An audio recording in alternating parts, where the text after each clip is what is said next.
সিলেটে নেদারল্যান্ডস সিরিজকে সামনে রেখে প্রস্তুতি ম্যাচে বিসিবি লাল দলকে ৬৮ রানে হারিয়েছে বিসিবি সবুজ দল। আগে ব্যাটিং করে ২০৩ রানের বড় পুঁজি পায় জাকের আলী অনিকরা, জবাবে মাত্র ১৩৫ রানে গুটিয়ে যায় লিটন দাসের দল। এদিন লাল দলের বিপক্ষে প্রথমে ব্যাট করে বাংলাদেশ সবুজ দল। টি-20 ফরম্যাটে হওয়া এই ম্যাচের দুই ওপেনার শান্ত জুনিয়র অভিজ্ঞ সৌম্য সরকার। শান্ত ২১ রানে ফিরলে সৌম্য আউট হন ৪১ রান করে।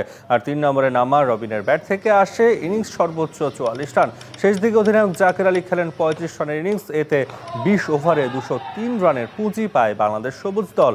লাল দলের হয়ে সর্বোচ্চ ৩ উইকেট নেন পেসার খালেদ আহমেদ। বিশাল লক্ষ্য তাড়া করতে নেমে ব্যর্থ হয়েছেন এশিয়া কাপে স্কোয়াডে থাকা দুই ওপেনার তানজিদ তামিম ও Emon. All time Roma. Taste it, love it. তানজিদের ব্যাটে ৮ ও ইমনের ফিরেছেন ১ রান করে। লিটন হৃদয়ের জুটি কিছুটা এগোলেও তা জয়ের জন্য যথেষ্ট ছিল না। ক্যাপ্টেন লিটন ৩৩ করে ফিরলেও ২৭ বলে ৫৬ রানের ঝড়ো ইনিংস খেলেছেন হৃদয়।